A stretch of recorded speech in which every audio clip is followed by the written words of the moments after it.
Halo, hari ini aku lagi pengen ngulang presentasi yang sempat aku bawain di diskusinya CFDS ya, Center for Digital Society.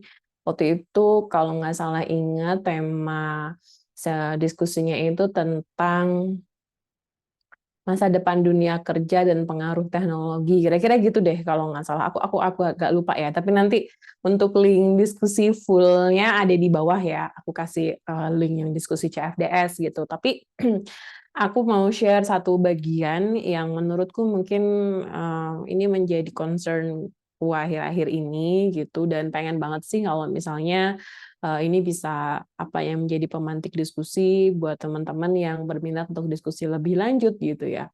Kita bisa ngobrol deh tentang hal ini. Nah, aku lagi pengen cerita tentang this is what I think gitu ya, what I wonder beberapa waktu belakangan ini tentang apa ya pengaruh teknologi terhadap dunia kerja, dan apa sih yang paling dirasakan. Ya jujur aja sih, yang jelas aku mulai analisisnya dari diriku sendiri gitu ya.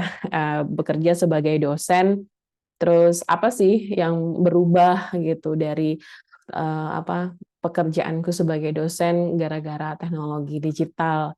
Nah, aku merasakan setidaknya perubahan ini mulai terjadi beberapa tahun ke belakang ya, mungkin semenjak apa ya, tahun 2015 ke atas lah, mulai ada perubahan-perubahan ini gitu. Nah, apa sih perubahan yang mau aku ceritain? Ini aku mau share screen dulu ya teman-teman. Aku mau share yang pertama itu aku mencoba mengambil satu sudut pandang gitu ya, tentang apa namanya, bentar-bentar. Sudut pandang dari, kok nggak bisa sih? Bentar ya, eh aneh-aneh deh. Sorry ya, ini aku lagi mau nge-share screen tapi pilihannya tidak ada yang aku mau. Ini dia, bentar.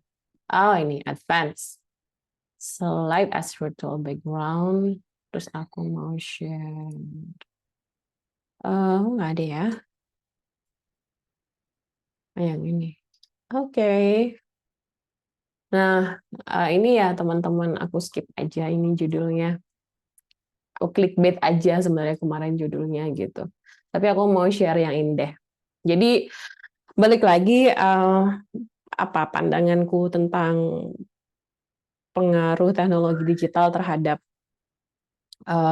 pekerjaan, dunia kerja itu sebenarnya salah satunya apa aku merasakan apa pengaruhnya itu dari salah satu apa bukunya Daniel McCarthy tentang teknologi and world politics gitu. Di situ di bab 1 dijelasin tentang satu paradigma berpikir yang namanya technological determinism gitu. Apa sih technological determinism itu? Sependek yang aku pahamin, technological determinism itu satu sudut pandang atau cara berpikir yang melihat teknologi itu sebagai satu-satunya solusi dari permasalahan sosial. Kira-kira gitulah ya sederhananya. Mungkin sebenarnya ada sih apa cara pandang atau definisi yang lebih kompleks dari itu, nanti bisa teman-teman baca langsung di bukunya gitu. Nah, apakah sudut pandang itu salah? Enggak juga gitu ya. Pada kenyataannya memang ada banyak sekali teknologi-teknologi digital gitu ya, atau teknologi pada umumnya yang menjadi solusi dari permasalahan sosial. Paling gampangnya deh sebagai ibu-ibu rumah tangga gitu ya. Sekarang kita sangat terbantu dengan adanya teknologi mesin mesin cuci kah, atau apa namanya rice cooker kah gitu kan, yang membantu pekerjaan-pekerjaan rumah tangga. Begitupun dengan dunia kerja lain, dulu ada mesin ketik tapi sekarang ada teknologi komputer atau dengan teknologi laptop gitu yang membuat kita mungkin pekerjaan itu bisa dilakukan dengan lebih cepat ataupun lebih ringan. So bukan berarti pemahaman mengenai teknologi sebagai solusi itu salah, tapi yang saya lihat pemahaman mengenai teknologi sebagai solusi itu tidak lengkap atau tidak utuh. Kenapa gitu? Karena sebenarnya ada beberapa batasan-batasan gitu, kekurangan dari cara paham ini. Kalau dalam bukunya si Daniel McCarthy cerita, teknologi determinism ini ada dua cabang cara berpikir yang menurut dia itu, atau yang saya sepakati juga, itu mungkin tidak lengkap gitu ya. Dan kalau kita terlalu mengikuti cara pandang ini, jatuhnya sangat beresiko gitu. Apa contohnya adalah determinism yang bersifat instrumental. Maksudnya apa? Dalam instrumental ini mereka melihat, atau cara pandangnya itu, kita melihat teknologi itu seolah-olah sebagai alat yang netral gitu. Hanya sebagai alat yang digunakan oleh pengguna dengan cara apapun yang diinginkan oleh si pengguna. Jadi contoh nih, kayak saya punya handphone itu dianggap kalau menurut instrumentalis hanya sebagai alat saja gitu ya. Nah, kalau menurut buku ini, pandangan ini itu tidak lengkap gitu. Kenapa? Karena sebenarnya teknologi itu juga punya sudut pandang politisnya gitu ya. Contohnya kalau yang diceritain di buku, kayak teknologi senjata, pistol gitu ya. Nah, di buku itu diceritakan bagaimana kalau misalnya ada kasus pembunuhan gitu oleh yang terjadi karena pistol, ada orang yang menggunakan pistol, maka yang terjadi adalah dalam kasus itu yang dikenai hukuman benar dan salah, bersalah atau tidak, itu adalah si pelaku, manusianya yang menggunakan pistolnya gitu kan. Yang seolah-olah melihat jahat dan baik itu adalah hanya manusianya, tapi tidak melihat pistolnya sendiri. Dalam buku ini dia ingin bercerita bahwa kenapa sih kita jarang mempertanyakan siapa yang mendesain pistol ini gitu. Kenapa pistol ini didesain sedemikian rupa sehingga kalau dipakai bisa menyakiti orang atau bahkan membunuh orang gitu. Padahal kan sebenarnya mungkin bisa aja pilihannya jangan mendesain pistol, jangan membuat pistol gitu kan. Jadi yang ingin disampaikan dalam pandangan ini adalah bagaimana sebenarnya teknologi itu gitu ya, alat-alat teknologi itu ada desainernya, dan proses desain ini itu teman-teman nggak lepas dari pilihan-pilihan politis, pilihan-pilihan dengan kepentingan aktor-aktor tertentu gitu ya.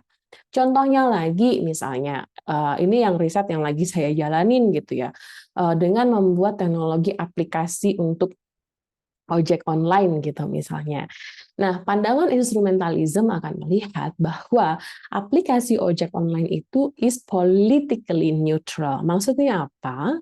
Maksudnya adalah desain yang desain bagaimana aplikasi ojek online ini dibuat tidak ada hubungannya dengan kepentingan-kepentingan politis.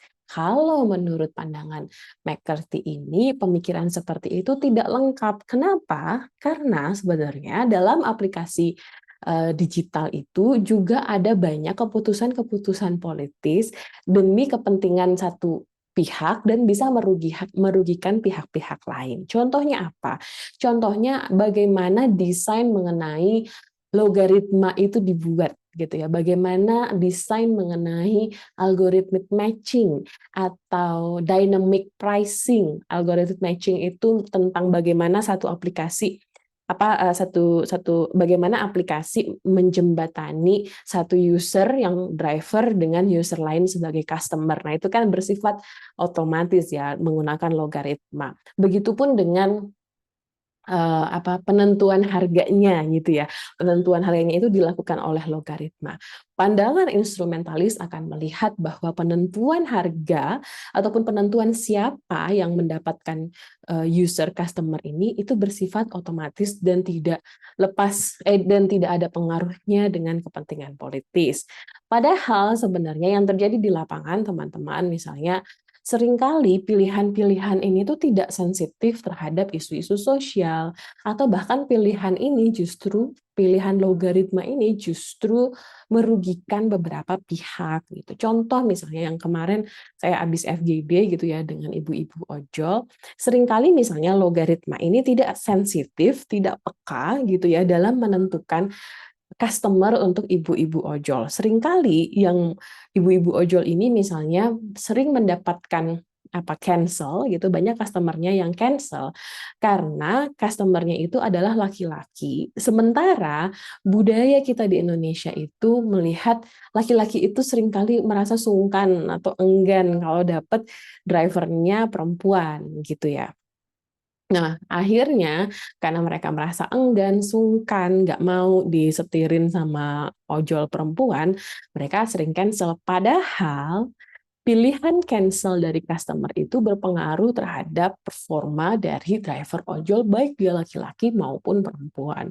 Nah, artinya kalau ada masalah-masalah seperti ini, seringkali tidak hanya bisa seringkali yang disalahkan adalah antara driver dan customer, tapi tidak melihat sebenarnya gimana sih desain logaritmanya, bisa nggak sih kita membuat desain logaritma yang lebih sensitif gitu ya, yang lebih peka terhadap perbedaan budaya patriarkis ini, atau yang lebih peka terhadap struggle yang dihadapi oleh ibu-ibu ojol ini, misalnya contohnya seperti itu. Terus pandangan esensialisme. Kalau ini justru melihatnya jauh lebih radikal lagi menurut saya, di mana pandangan esensialis ini akan berkeyakinan bahwa teknologi itulah yang akan mendikte gitu ya, mengontrol perubahan sosial, seolah-olah manusia kita itu nggak punya pilihan selain mengikuti teknologi yang ada gitu.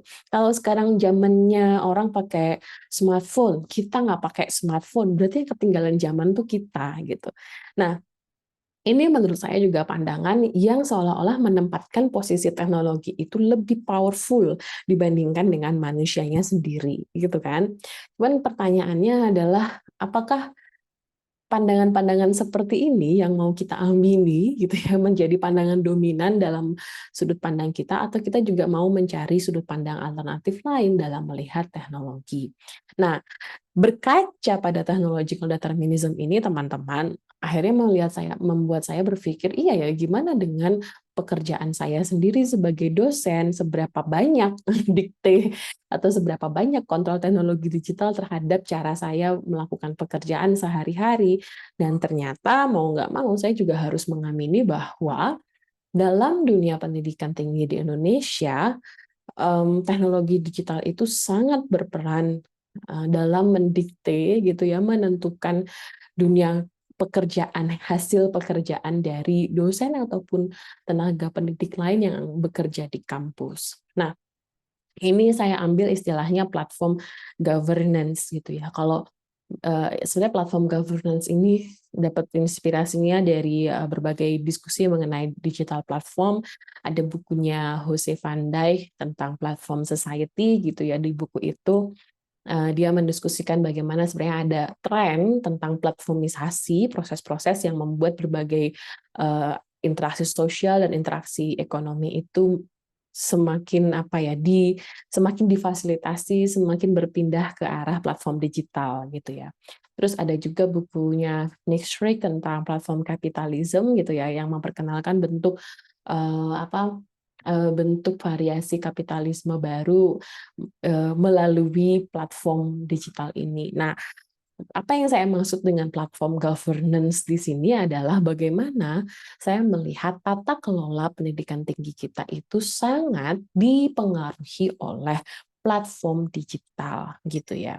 Nah, tentu saja salah satu prinsip gitu ya yang diperkenalkan yang didiskusikan oleh Daniel McCarthy dalam bukunya Technological and World Politics itu bagaimana kita harus memandang satu isu, satu masalah itu dengan prinsip yang simetris. Artinya, tadi ya, kalau misalnya kita melihat peran teknologi, nggak hanya memandang dari sudut pandang deterministik, tapi juga memandang dari sudut pandang alternatif seperti social constructivist misalnya. Nah, begitupun dengan isu ini, teman-teman. Saya berusaha untuk melihat dengan fair gitu ya, melihat plus minusnya dari model platform governance ini apa. Tapi sebelum itu kita lihat dulu contohnya, apa sih bentuk dari platform governance ini gitu ya. Ini masih diskusi riset kecil-kecilan ya, teman-teman. Saya belum riset yang serius banget tentang platform governance ini, tapi kalau ada yang berminat silahkan banget, yuk kita bisa lakukan riset bareng-bareng ya mengenai platform governance on education ini. Nah, setidaknya dari apa yang saya perhatikan gitu ya, setidaknya ada ada banyak sekali platform-platform digital yang mempengaruhi masa depan dosen atau pekerjaan dosen.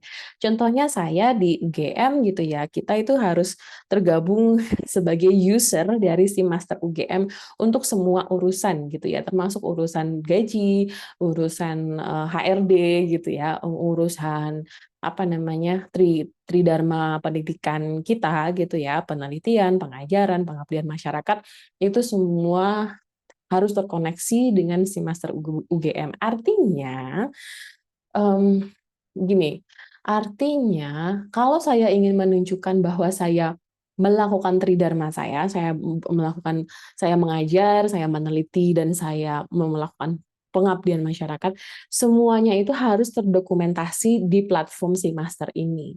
Kalau misalnya nggak terdokumentasi, walaupun saya melakukannya pada dunia nyata, contoh misalnya saya menjadi pembicara seminar, nah itu kan bisa masuk kredit pengabdian masyarakat. Tapi kalau misalnya saya diundang itu nggak ada surat undangan resminya atau nggak ada sertifikatnya, jadi saya nggak bisa masukin dokumennya ke platform, maka itu tidak bisa dihitung sebagai kredit saya, gitu ya.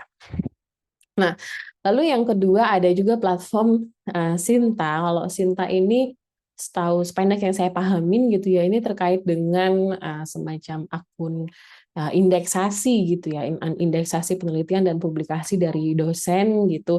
Udah berapa tulisan yang dipublikasikan, terus publikasinya kemana aja gitu. Itu kita harus menjadi user ke Sinta gitu. Terus ada juga Sister Ristek Dikti. Sister ini agak mirip dengan si Master UGM gitu ya. Cuman kalau si Master itu di level UGM, Sister ini di level Ristek Dikti. Terus di belakang saya nih ada yang namanya Scopus. Scopus ini kayak Sintai juga tentang indeksasi. Kita tuh udah publish paper di mana aja sih gitu. Tapi kalau Scopus ini levelnya level internasional gitu ya. Kalau Sintai itu yang level bukan nasional. Jadi dibuat oleh pemerintah Indonesia gitu. Nah, plus minusnya apa? Tentu salah satu keuntungannya dari platform governance ini adalah membuat pekerjaan kita lebih efisien gitu ya. Karena kalau dulu misalnya saya mau melaporkan kredit, jadi saya harus ngumpulin dulu tuh sertifikatnya, suratnya, fotokopi, terus habis itu dikasih ke staf SDM, nanti dari staf SDM mereka melaporkan lagi ke fakultas, ke universitas, baru ke Kementerian pendidikan. Kalau dulu pendidikan ya Kementerian Ristek Dikti gitu ya. Habis itu baru bisa diakui sebagai kredit. Jadi prosesnya manual, analog gitu ya, dan lebih lama prosesnya. Nah, sementara kalau platform governance, saya upload di Master, saya upload di Sister, bisa langsung terkoneksi gitu ya. Terus yang kedua, keuntungan lainnya tentu ini bersifat big data, yang artinya adalah satu apa namanya, kalau kalau ada satu publikasi saya itu tercatat di Sinta, itu nanti bisa langsung ditarik secara otomatis di Sister, tarik secara otomatis di si Master gitu ya. Jadi antar platform nih kayak saling berjejaring lah gitu, dan ini membuatnya juga menjadi lebih luas ya cakupan data saya sebagai dosen gitu.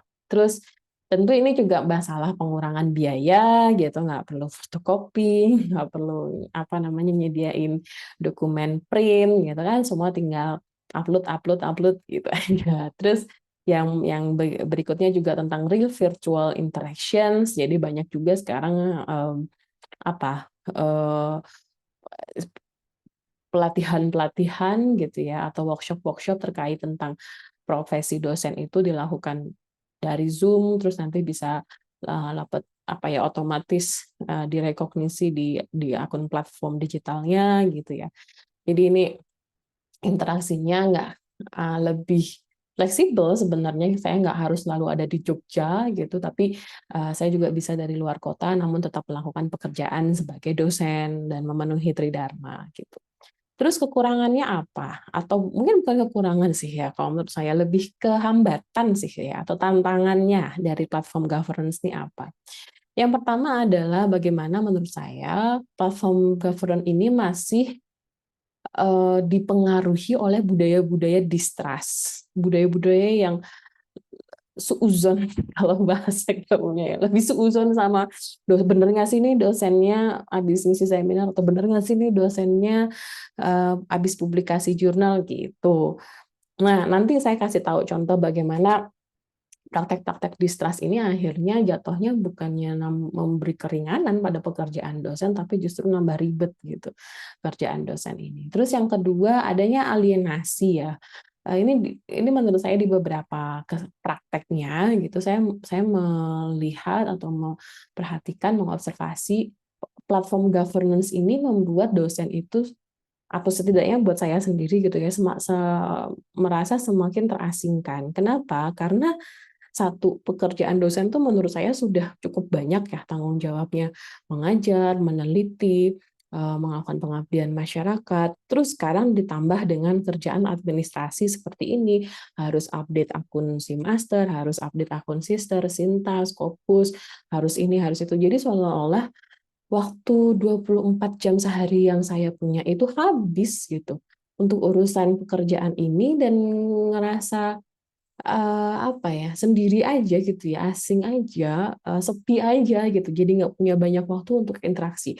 Kalau mau ketemu teman atau mau ketemu ngobrol sama sesama dosen yang lain juga udah pusing, udah sibuk ngurusin platform mereka masing-masing gitu. Jadi as if yang saya rasakan, platform governance ini bukannya membuat kita semakin punya waktu lebih banyak untuk melakukan pekerjaan yang substantif, tapi justru platform governance ini semakin menyita waktu yang ada, gitu ya.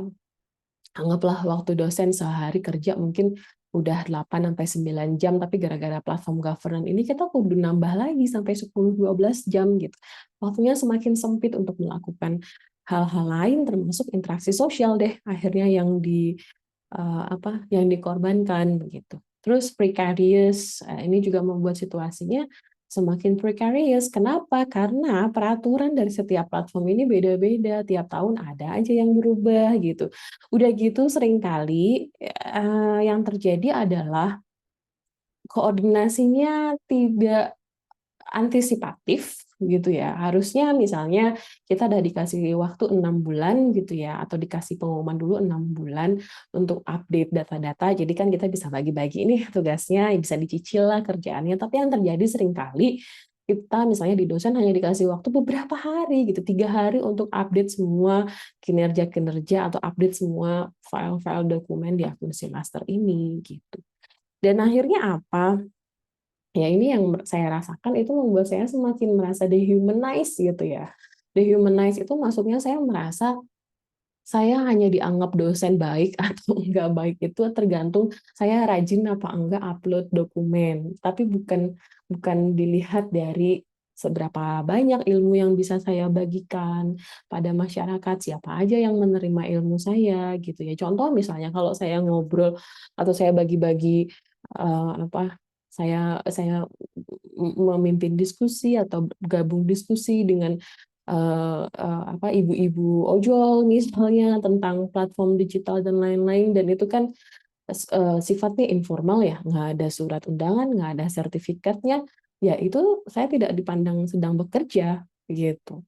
Jadi what makes us a human then? Gitu. Apa yang membuat kita menjadi dosen akhirnya gitu ya? Itu yang sering kali akhirnya saya pertanyakan, dan mau nggak mau akhirnya banyak sekali teman-teman saya yang berpikir ya udahlah jalanin aja lah gitu. Kenapa? Karena kalau nggak dilakuin, kalau kita nggak update data-data kita, ya itu akan ngaruh ke indeks berbasis kinerja, akan ngaruh ke insentif kerjanya gitu. Kalau nggak update, dianggap nggak kerja, ya nggak dapat insentif gitu aja. Ya bukan sesimpel itu, tapi kira-kira sederhananya seperti itu. Terus yang berikutnya adalah tentang continued exploitation. Ini juga yang saya observasi. Seringkali kan seperti tadi yang saya bilang, misalnya contohnya mengisi dokumen-dokumen ini hanya dikasih waktu 3 hari gitu ya, dan mungkin misalnya dosen-dosennya udah nggak punya waktu. Akhirnya apa yang terjadi? Seringkali yang diminta melakukan pekerjaan itu adalah asisten peneliti kah, atau staf pendik kah, atau asisten mahasiswa kah gitu. Yang akhirnya dosen juga jatuhnya ngelemparin ngelemparin tugasnya ke orang lain gitu kan. Dan mau nggak mau saya sendiri merasa ya ini bentuk continued eksploitasi gitu. Di satu sisi dosen tereksploitasi waktunya, beban kerjanya udah banyak dikasih lagi kerjaan lain, satu sisi dosennya juga melakukan eksploitasi ke staf-staf yang lain gitu ya. Dan yang terakhir ini bentuk dari gamification. Gamification ini salah satu konsep yang sekarang juga lagi sangat berkembang gitu ya dengan semakin berkembangnya teknologi platform digital ini, di mana merely melihat manusia itu seolah-olah sedang bermain game. Kerja itu kayak orang main game. Maksudnya apa? Kalau di game itu kan ada level-levelnya ya gitu. Level 1, level 2, level 3, level 4. Kalau misalnya di dunia ojol ada akun gacor. Gacor tuh maksudnya akun yang sering dapat orderan gitu. Satu lagi satu akun yang nggak gacor gitu ya. Nah, di dunia dosen juga saya rasakan seperti itu. Jadi seolah-olah kayak lagi main game aja gitu. Ada level-level yang harus kita penuhi, dan untuk memenuhi level itu harus jadi anak rajin di platform digital ini. Kalau kamu nggak rajin ya kamu nanti bisa di kick out dari gamenya gitu. Jadi kayak soalnya kita lagi main game aja gitu. Nah, ini beberapa hasil refleksi saya gitu ya mengenai bagaimana sih bentuk platform governance dari education ini.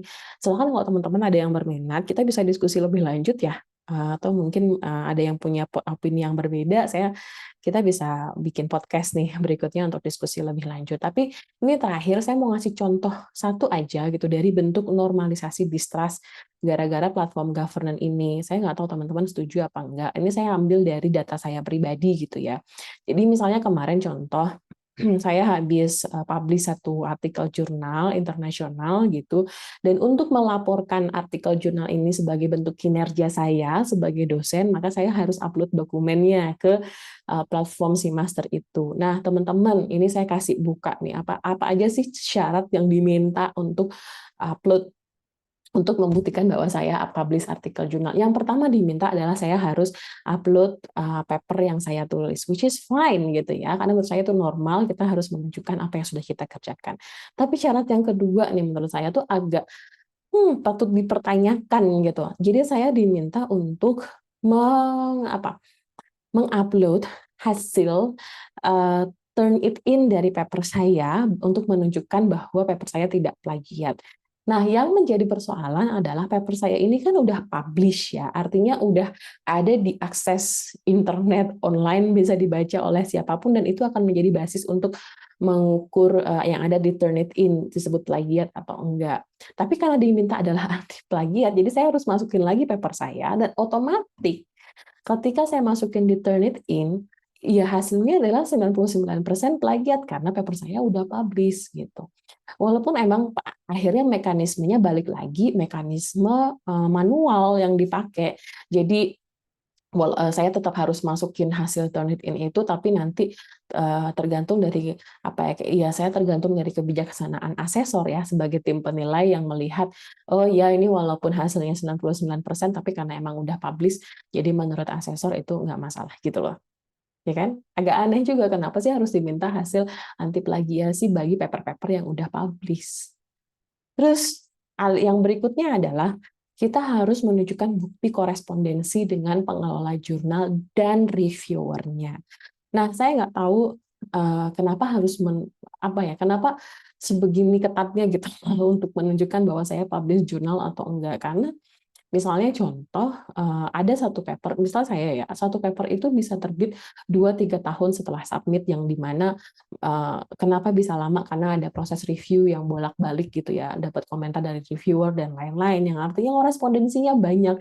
Dan itu terjadi 2-3 tahun lalu. Syukur-syukur saya termasuk orang yang email hoarding ya, saya nggak delete email saya banyak banget gitu. Tapi gimana dengan mereka yang emailnya dihapus atau nggak bisa di-tag lagi conversation dengan pengelola jurnalnya gitu ya. Nah, saya pernah dikasih tahu oleh teman saya, kenapa sebegini susahnya sih mau membuktikan kita udah publish jurnal, karena katanya dulu ada contoh kasus beberapa dosen yang curang tanda kutip gitu. Jadi dia menampilkan papernya, website paper tempat dia publish, tapi itu sebenarnya kayak tanda kutip website abal-abal gitu. Jadi jurnalnya jurnal abal-abal gitu. Jadi oleh karenanya syaratnya ditambah lagi supaya menunjukkan bahwa ini jurnalnya memang jurnal beneran, bukan jurnal abal-abal. Tapi kan menurut saya logikanya berarti adalah logika distrust. Jadi sistem itu bekerja karena eh, ketidakpercayaan gitu ya, menghindari kecurangan, bukan berusaha melihat apa ya bagaimana memberikan reward untuk orang-orang yang sudah mengerjakan pekerjaannya dengan baik. Tapi setidaknya itu yang saya rasakan ya, monggo kalau misalnya teman-teman ada yang berbeda pendapat, kita bisa diskusi lebih lanjut tentang ini. Tapi menurut saya ini satu sistem yang saya nggak tahu sih, balik lagi ke eh, apa namanya presentasi poin saya sebelumnya, ini adalah sistem yang sangat technological deterministik gitu ya, sangat melihat teknologi itu menjadi tanda kutip tuannya para dosen gitu ya, bosnya para dosen, dan mau nggak mau saya tuh sebagai dosen hanya bekerja untuk memberikan kepuasan pada teknologi digital ini, itu yang saya rasakan. Nah, mudah-mudahan apa segitu deh apa yang mau saya share gitu ya. Mohon maaf kalau masih banyak kekurangan atau kesalahan dari saya. Kalau misalnya ada yang ingin memberikan komentar, masukan, kritik, sangat saya persilahkan bisa menuliskan di komentar bawah atau langsung japri saya di Instagram atau Twitter. Sampai jumpa semuanya.